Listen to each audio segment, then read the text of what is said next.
Welcome to my channel Shiv Prakash classes. दोस्तों, आज हम बायोडायवर्सिटी एक्ट के विषय में पढ़ेंगे, जिसे जैव विविधता अधिनियम कहा जाता है। 2002 में पारित किया गया था भारत सरकार के द्वारा।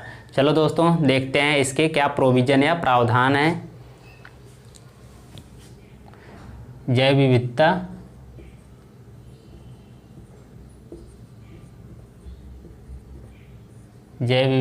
अधिनियम।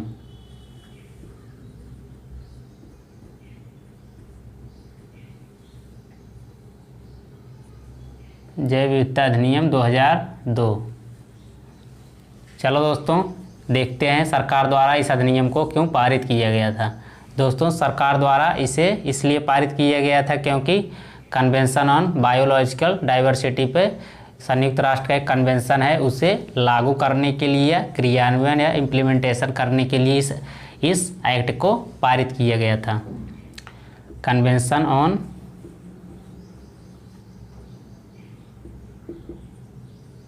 बायोलॉजिकल डाइवर्सिटी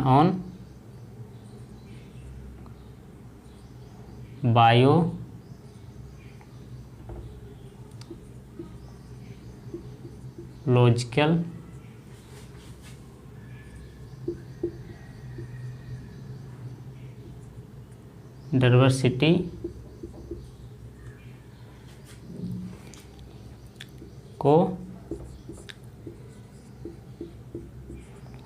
लागू करने के लिए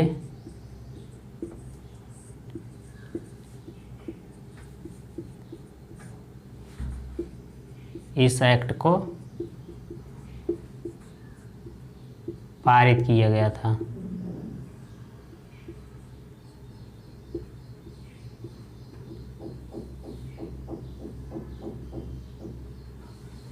convention on biological diversity act, convention on biological diversity को लागू करने के लिए दोस्तों इस एक्ट को पारित किया गया था। कन्वेंशन ऑन बायोलॉजिकल डाइवर्सिटी दोस्तों यूनाइटेड नेशंस के द्वारा एक कन्वेंशन है, उससे ही अंतर्राष्ट्रीय लेवल पर उससे ही लागू करने के लिए भारत सरकार द्वारा इस एक्ट को पारित किया गया था। चलो देखते हैं दोस्तों इसके क्या क्या मुख्य प्रावधान हैं या प्रोविज़न हैं। प्रोविज़न या प्रावधान।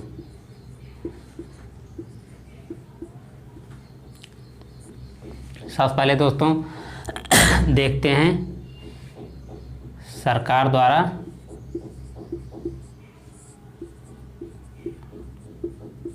इस एक्ट के द्वारा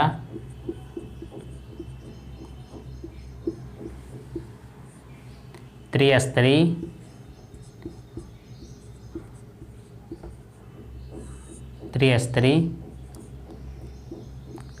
कमेटी बनाई गई है।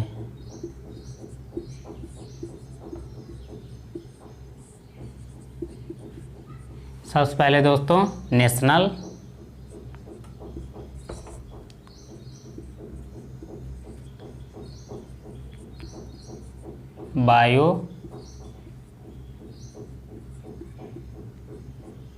बायोडायवर्सिटी अथॉरिटी है, राष्ट्रीय स्तर पर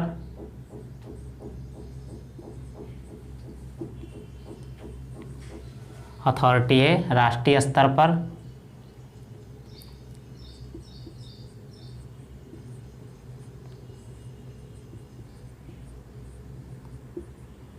उसके बाद दोस्तों दूसरा है स्टेट बायोडायवर्सिटी बोर्ड है,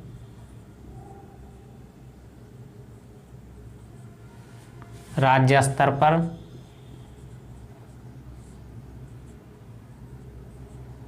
उसके बाद दोस्तों तीसरा है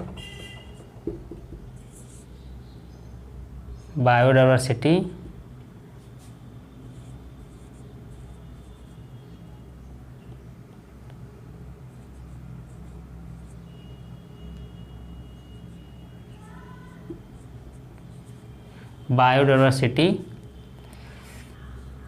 मैनेजमेंट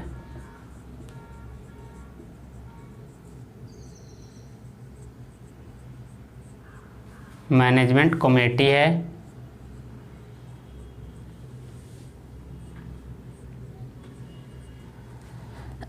ये दोस्तों लोकल लेवल पर है, लोकल लेवल पर या स्थानीय स्तर पर।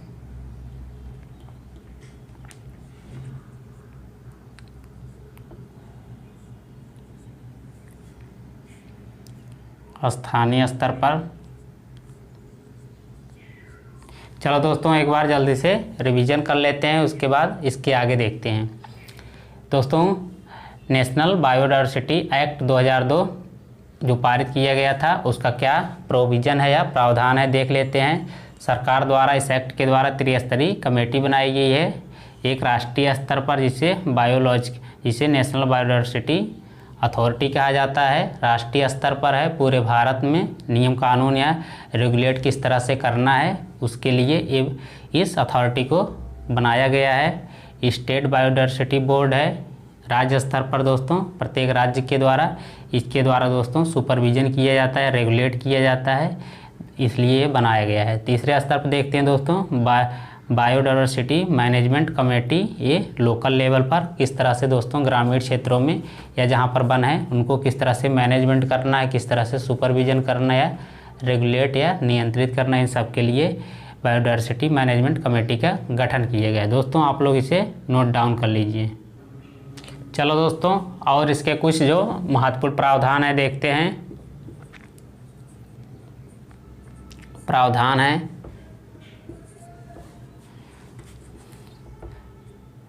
बोर्ड द्वारा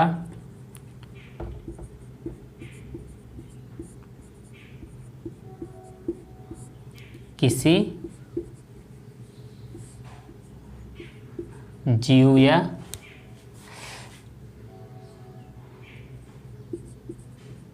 पेड़ पौधों पर को गैर कानूनी तरीके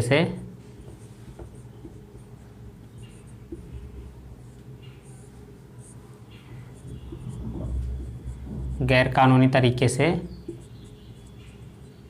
व्यापार करने पर रोक लगाता है।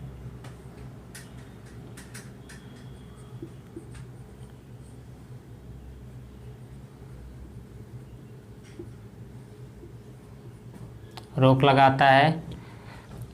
इस एक्ट के द्वारा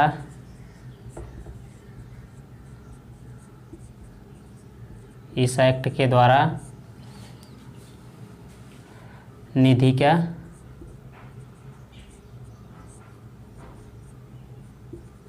प्रावधान अलग से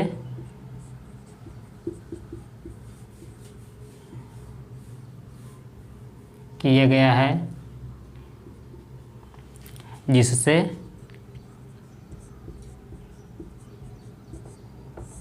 प्राकृतिक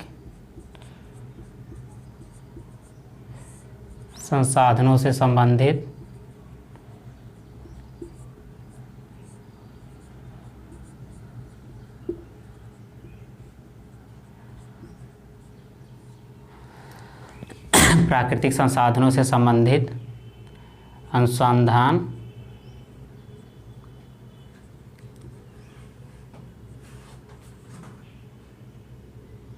अनुसंधान कार्य को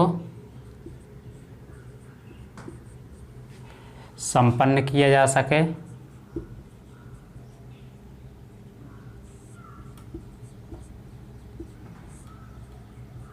सके।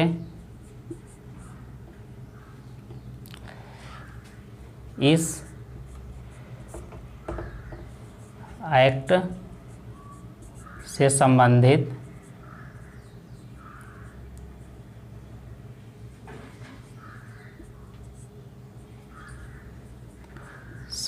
मुकदमे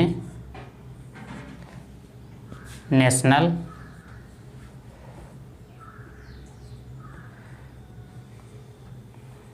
ग्रीन ट्रिब्यूनल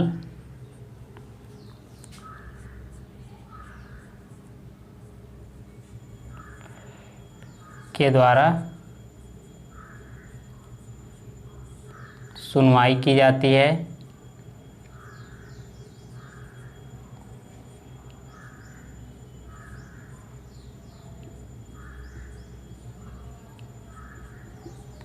दोस्तों चलो देख लेते हैं इसका प्रावधान क्या क्या और है। बोर्ड द्वारा किसी जीव या पेड़ पौधों को गैरकानूनी तरीके से व्यापार करने पर रोक लगाया जाता है। इस एक्ट के द्वारा निधि का प्रावधान है अलग से, जिससे प्राकृतिक संसाधनों से संबंधित अनुसंधान कार्य को संपन्न किया जा सके। इस एक्ट से संबंधित मुकदमे दोस्तों नेशनल ग्रीन ट्रिब्यूनल के द्वारा सुनाई की जाता है, जिसे दोस्तों एनजीटी को शॉर्ट में कहा जाता है। नेशनल ग्रीन ट्रिब्यूनल को दोस्तों शॉर्ट में कहा जाता है एनजीटी। दोस्तों मैं अपना वीडियो यहीं पिंड कर रहा हूं। हमारे वीडियो को ज़्यादा से ज़्यादा शेयर सब्सक्राइब कीजिए। आप सभी साथियों का धन्यवाद।